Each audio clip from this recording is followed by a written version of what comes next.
नमस्कार विद्यार्थी मित्रांनो, पहा आज आपण B.Ed द्वितीय वर्ष यातील 422 कोड नंबरचा जो विषय आहे समकालीन भारतीय समाज आणि शिक्षण यातील प्रकरण शेवटचं पहा नई तालीम. हे जे नई तालीम प्रकरण आहे या नई तालीम प्रकरणातील अत्यंत महत्त्वाचे असे जे प्रश्न आहेत ते प्रश्न आणि त्याची उत्तरं या व्हिडिओमध्ये पाहणार आहोत. चला तर मग लगेचच आपण या ठिकाणी 422 B.Ed द्वितीय वर्ष समकालीन भारतीय समाज आणि शिक्षण या विषयातील प्रमुख प्रश्न या ठिकाणी पाहूया. पहा पहिला प्रश्न आहे नई तालीम शिक्षण पद्धतीचे वैशिष्ट्ये लिहा. पहा आता नई तालीम शिक्षण पद्धतीचे वैशिष्ट्ये काय आहेत तर पहिला वैशिष्ट्य आहे मोफत व सक्तीचे प्राथमिक शिक्षण. म्हणजे नई तालीममध्ये मोफत 6 ते 14 वर्ष वयोगटातील विद्यार्थ्यांना मोफत सक्तीचं प्राथमिक शिक्षण दिलं जात आहे. हस्तव्यवसायातून शिक्षण. पहा नई तालीम शिक्षण पद्धतीचं दुसरं वैशिष्ट्य आहे हस्तव्यवसायातून शिक्षण. त्यानंतर मातृभाषेतून शिक्षण, स्वाश्रयी शिक्षण, नागरिकत्वाचे शिक्षण, शाळा व समाज यातील संबंध आणि अनुभवाधारित शिक्षण अशा पद्धतीचं हे नई तालीम शिक्षण पद्धतीचे वैशिष्ट्य आपल्याला त्या ठिकाणी लिहिणं अपेक्षित आहे. त्यानंतर नई तालीम शिक्षण पद्धतीचे उद्दिष्टे लिहा. पहा या ठिकाणी वैशिष्ट्ये आहेत बरं का, हे वैशिष्ट्य आहेत मोफत आणि सक्तीचे प्राथमिक शिक्षण हे वैशिष्ट्य आहेत आणि आपल्याला उद्दिष्टे देखील विचारलेत. नई तालीम शिक्षण पद्धतीचे वैशिष्ट्य लिहा. तर आपल्याला ते कसे लिहायचे तर नई तालीम शिक्षण पद्धतीचे वैशिष्ट्य आहे शारीरिक विकास, त्यानंतर मानसिक विकास, बौद्धिक विकास, सामाजिक विकास, आर्थिक विकास, सौंदर्यात्मक वृत्तीचा विकास, नैतिक व आध्यात्मिक विकास.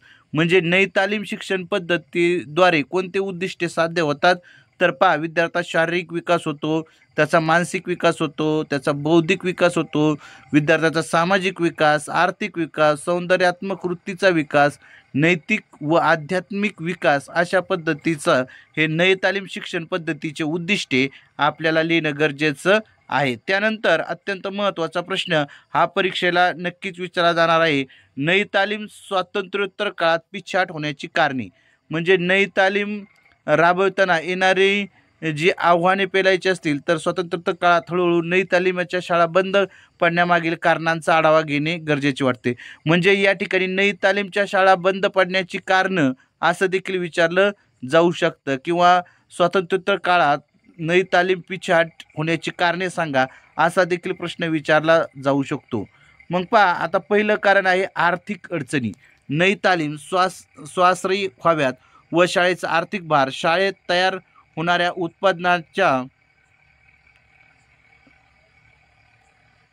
उत्पन्नाच्या माध्यमातून पूर्ण करता यावा असे अपेक्षित होते, परंतु अपुरे उत्पादनाची विक्री न होणे, विक्रीसाठी योग्य यंत्रणा नसणे, कच्च्या मालाचा तुटवडा इत्यादी उद्योगासंबंधीच्या अडचणीचा विपरीत परिणाम नई तालीम शाळावर झाला. व्यवस्थापक मंडळांना शाळा चालवणे आर्थिकदृष्ट्या नुकसानीचे होऊ लागले, त्यामुळे या शाळा बंद पडू लागल्या. म्हणजे आर्थिक अडचण ही देखील शाळा बंद पडण्यामागचं एक कारण आहे. त्यानंतर सामाजिक घटक. स्वातंत्र्योत्तर काळात भारतीय समाज झपाट्याने बदल होत गेले. सामाजिक विचार, आचार व कार्यपद्धती बदलत गेल्या. समाज एकीकडे गांधीजींच्या आदर्शवादी विचारांना मान्य करीत होता, परंतु कृतीमधून तो त्यांच्यापासून दूर जाऊ लागला. औद्योगिकीकरण व आधुनिकीकरणाचे दुर्गामी परिणाम समाजावर झाले. समाजामध्ये शिक्षणाच्या गरजा बदलल्या. इंग्रजी माध्यमाच्या शाळांचे महत्त्व वाढू लागले, त्यामुळे नई तालीम समाजातून मिळणारा पाठिंबा कमी होऊ लागला. म्हणजे सामाजिक घटक देखील नई तालीम बंद पडण्यासाठी कारणीभूत आहेत. त्यानंतर राजकीय घटक आहेत. स्वातंत्र्योत्तर भारतात वेगवेगळे राजकीय प्रवाह निर्माण झाले. स्वातंत्र्यापूर्वी व नंतरच्या काळात राजकीय क्षेत्रात अनेक बदल झाले. मूलतः राजकीय कार्यशैली व दृष्टिकोनामध्येच आमूलाग्र बदल झाला. राजकीय नेत्यांचे व पक्षांचे प्राधान्यक्रम बदलले. नई तालीमला राजकीय पाठबळ मिळणे कमी होऊ लागले, त्यामुळं नई तालीमच्या शाळा बंद पडू लागल्या. त्यानंतर शिक्षकांच्या मर्यादा. नई तालीममध्ये अभ्यासक्रमातील विषय एकात्मतेने व हस्तोद्योगाच्या माध्यमातून शिकवला जाणे अपेक्षित होते. यासाठी सृजनशील, कृतिशील, नियोजनपूर्ण काम करणाऱ्या शिक्षकाची गरज होते, परंतु सर्वच शिक्षकामध्ये ही कौशल्य व कल्पकता असेलच असे नाही. नई तालीमाची तात्विक बैठक पूर्णपणे समजून त्यानुसार वेळोवेळी व गरजेनुसार अध्यापन पद्धती व कार्यामध्ये बदल करणारे शिक्षक नसल्यास नई तालीम यशस्वी होणे शक्यच नव्हते. या शिक्षकांच्या मर्यादेमुळे नई तालीमची लोकप्रियता कमी होत गेली, म्हणजे शिक्षकाची मर्यादा हे देखील महत्त्वाचं कारण आहे. त्यानंतर शाळा व्यवस्थापनाच्या मर्यादा, नई तालीमसाठी लागणारी जागा, परिसर, साधने तसेच इतर संसाधने ही इतर प्रकारच्या शाळेपेक्षा वेगळी व जास्त होती. त्यामुळे शहरामध्ये जिथे जागेचा अभाव असतो अथवा देशातील इतर भागात जिथे नई तालीममध्ये विविध पद्धती व कार्यासाठी लागणारी संसाधने उपलब्ध करून देणे हे शाळा व्यवस्थापकाला एक मोठे आव्हान ठरते. अशा ठिकाणी नई तालीमच्या शाळांना अडचणी येऊ लागल्या. याशिवाय इतर समस्या जसे अनुभवी व कुशल शिक्षकांची उपलब्धता, आर्थिक अडचणी, पालकांचे बदललेले मतप्रवाह याही समस्या व्यवस्थापनासमोर होत्या. परिणामतः शाळा व्यवस्थापने देखील नई तालीम शिक्षण प्रणालीला पुढे सुरू ठेवण्यासाठी अथवा नवीन शाळा सुरू करण्यासाठी पुढाकार घेतला नाही. त्यामुळे नई तालीमची पिछेहाट होऊ लागली.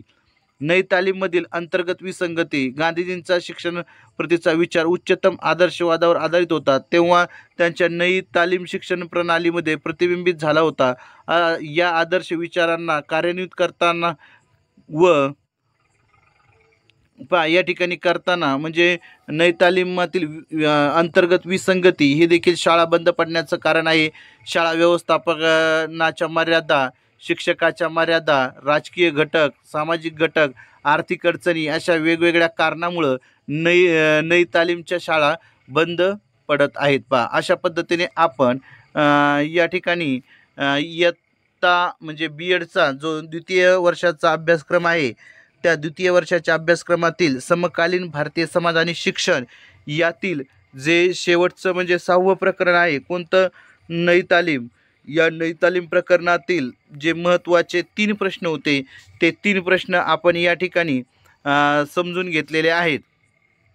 अशाच पद्धतीचे BEd फर्स्ट इयरचे देखील मी जे महत्त्वाचे प्रश्न आहेत त्याचा व्हिडिओ आपल्या चॅनलवरती अपलोड आहेत.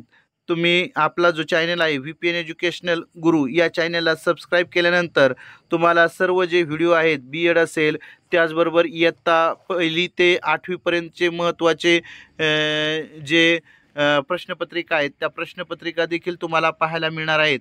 त्याच्यामुळं शैक्षणिक दृष्टीने अत्यंत उपयुक्त असा चॅनल VPN एज्युकेशनल गुरु आहे. नक्कीच या चॅनलला तुम्ही सबस्क्राईब करा आणि इतरांना देखील या ठिकाणी जे महत्त्वाचे व्हिडिओ आहेत ते शेअर करा. सर्वांनी या ठिकाणी हा जो व्हिडिओ आहे तो सर्वांनी या ठिकाणी पाहिला त्याबद्दल सर्वांचा आभार. आणि BEdचे जे द्वितीय वर्षाचं जे महत्त्वाचे प्रश्न आहेत जे परीक्षेसाठी येणार आहेत आणि परीक्षेच्या दृष्टीने उपयुक्त आहेत असे उपयुक्त व्हिडिओ आपल्या चॅनलवरती या ठिकाणी या 4-5 दिवसावरच आपली परीक्षा येऊन ठेपलेली आहे. त्या दृष्टीने परीक्षेच्या दृष्टीने अत्यंत महत्त्वाचे असे व्हिडिओ आपण आपल्या या चॅनलवरती टाकणार आहोत. नक्कीच तुम्ही या जे महत्त्वाचे प्रश्न आहेत ते महत्त्वाचे प्रश्न पाठ करा आणि चांगल्या प्रकारे परीक्षा द्या. सर्वांना या ठिकाणी BEd द्वितीय वर्ष आणि BEd प्रथम वर्ष यशवंतराव चव्हाण मुक्त विद्यापीठ यासाठी या ठिकाणी आपण शुभेच्छा देऊया आणि थांबूया. धन्यवाद.